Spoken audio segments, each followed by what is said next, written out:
नमस्कार, स्वागत है न्यूज 18 पंजाब हरियाणा में। मैं आपके साथ कुलदीप भारद्वाज।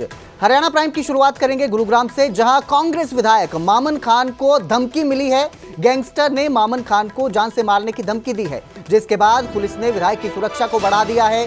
गुरुग्राम स्थित विधायक के घर पर कड़ा पहरा है पुलिस का। पहले भी मामन खान को धमकी मिल चुकी है और इस बार एक बार फिर धमकी मिलने के बाद जवानों की संख्या को बढ़ा दिया गया है। तो गुरुग्राम में कांग्रेस विधायक को गैंगस्टर की धमकी मिली है। फिरोजपुर झिरखा से कांग्रेस विधायक है मामन खान, जिनको गैंगस्टर ने जान से मारने की धमकी दी है। धमकी मिलने के बाद से कांग्रेस विधायक मामन खान की सुरक्षा में बढ़ोतरी कर दी गई है। उनके घर पर पुलिस का कड़ा पहरा देखने को मिल रहा है। विधायक की सुरक्षा भी बढ़ा दी गई है। जवानों की जो तैनाती है वो भी बढ़ाई गई है। इससे पहले भी मामन खान को जान से मारने की धमकी मिली थी और अब एक बार फिर मामन खान को जान से मारने की धमकी मिली है, जिसके बाद पुलिस भी सतर्क हो चुकी है। इस खबर पर ज्यादा जानकारी के लिए मेरे सहयोगी धर्मवीर मेरे साथ जुड़े हैं। जी धर्मवीर, मामन खान को एक बार फिर जान से मारने की धमकी मिली है, इस मामले को लेकर क्या अपडेट है, कैसी ये जानकारी सामने आई और पुलिस अब क्या एक्शन ले रही है इसको लेकर?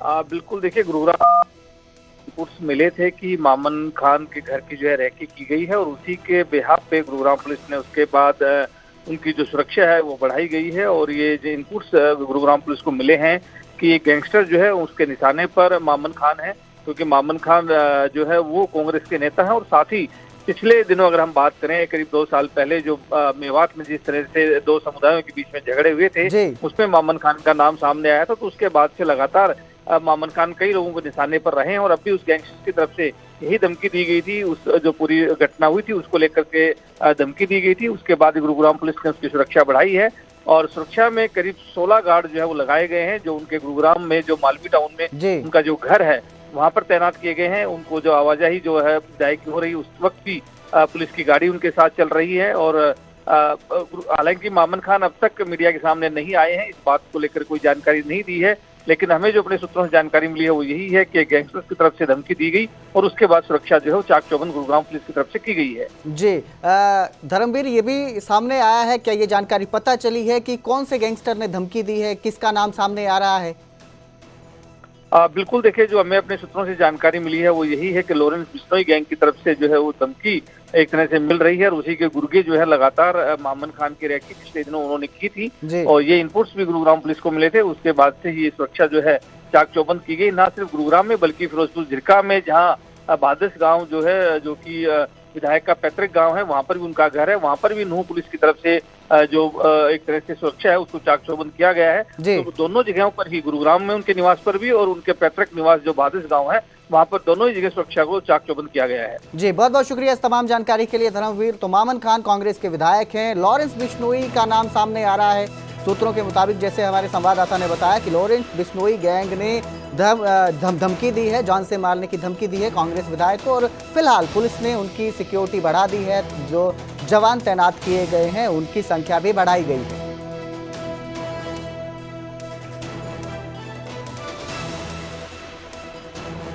को बड़ी सौगात दी है। सीएम सैनी ने 117 करोड़ की 557 परियोजनाओं का उद्घाटन किया। इसके साथ ही प्रदेश में 72 महिला सांस्कृतिक केंद्रों का भी शुभारंभ किया गया। सीएम सैनी ने 90 इंडोर जिम और 69 योगशालाएं, व्यायामशालाएं खोली हैं। इसके साथ ही किसान खेत सड़क योजना के तहत 101 सड़कों का उद्घाटन किया गया। 225 गाँव में फिरनी पर स्ट्रीट लाइट्स लगेंगी। स्वस्थ नारी सशक्त परिवार अभियान और स्वास्थ्य शिविर शुरू किया गया है। सीएम ने कहा कि महिला सशक्तिकरण से ही समाज और राष्ट्र मजबूत होगा। तो सोनीपत में ये बड़ी सौगात दी गई है। 117 करोड़ की 557 परियोजनाओं का शुभारंभ किया गया है, उद्घाटन किया गया है।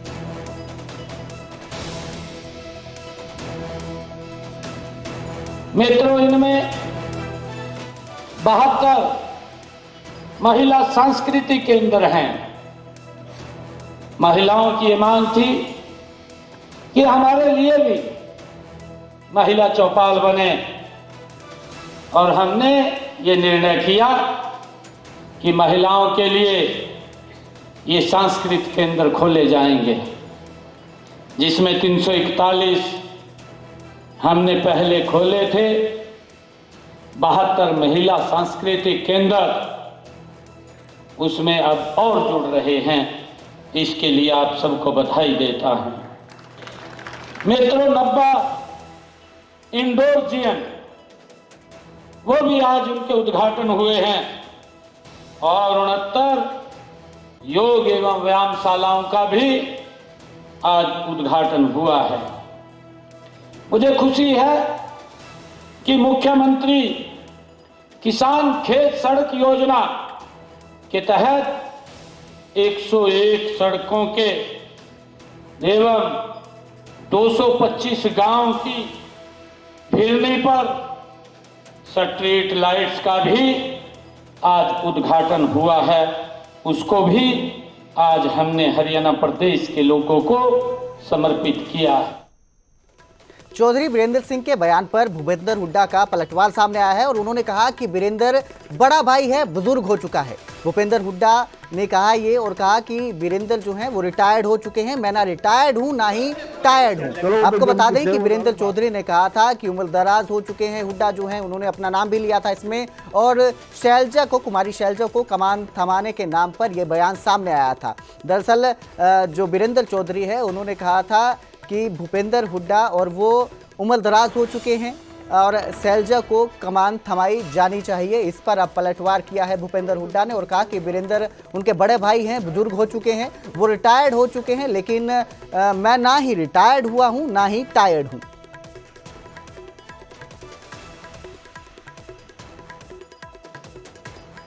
जो आज का पाकिस्तान है उसमें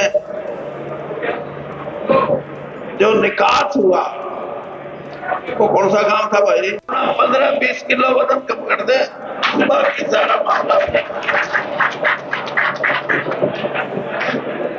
हाँ, क्योंकि ये जितना तेजी से चलेगा, ये जो सत्ता में बैठे लोग हैं, ये ऐसे लोग हैं जो आप लोगों से कोई उनका लेना देना नहीं। ठीक है, वो बड़ा भाई है मेरा, उसकी हो चुकी, उसने खुद मान गया वो।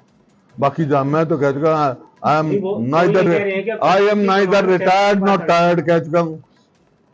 I am neither retired not tired. हाँ वो हो गए, ठीक है। वो ये कह रहे हैं कि अब प्रदेश की कमान जो है वो चलो तो जो कुछ है वो तो अलग बात है, लेकिन रिटायर्डमेंट की बात है वो ठीक है, बुजुर्ग आदमी है, बड़ा भाई मेरा, हो जाओ। तो वहीं हुड्डा के गढ़ रोहतक में इनेलो की हुंकार सुनाई दी थी। रोहतक की राजनीति में अब अभय और हुड्डा आमने सामने हो चुके हैं। अभय चौटाला के बयान पर भी भूपेंद्र सिंह हुड्डा का पलटवार आया है और उन्होंने कहा कि किसान की लाशों पर इनेलो राजनीति कर रही है।